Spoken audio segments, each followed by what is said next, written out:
బైబిల్లో చనిపోయి తిరిగి బ్రతికిన వారు ఎంతమంది ఉన్నారో మీకు తెలుసా? మొత్తం 9 సందర్భాలు ఉన్నాయి. సారెపతు విధవరాలి కుమారుడు. ఏలియా ప్రవక్త ప్రార్థన ద్వారా ఈ చిన్న బాలుడు బ్రతికాడు. షునేమీరాలి కుమారుడు. ఎలీషా ప్రవక్త ప్రార్థన చేసి అబ్బాయి మీద పడుకోగానే అబ్బాయి 7 సార్లు తుమ్మి బ్రతికాడు. ఎలీషా సమాధిలో పడిన శవం. ఒక చనిపోయిన వ్యక్తిని ఎలీషా సమాధిలో వేయగా ఎలీషా ఎముకలకు తగలగానే ఆ వ్యక్తి బ్రతికి లేచాడు.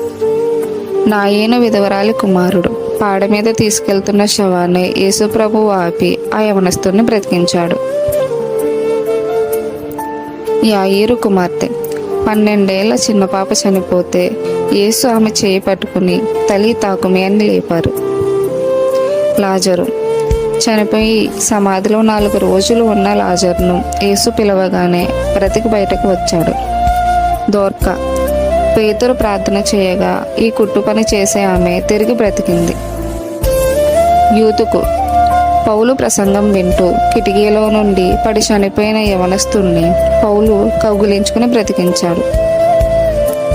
యేసుక్రీస్తు. వీరందరికంటే గొప్పగా తనను తాను బ్రతికించుకుని మరణాన్ని జయించి లేచారు.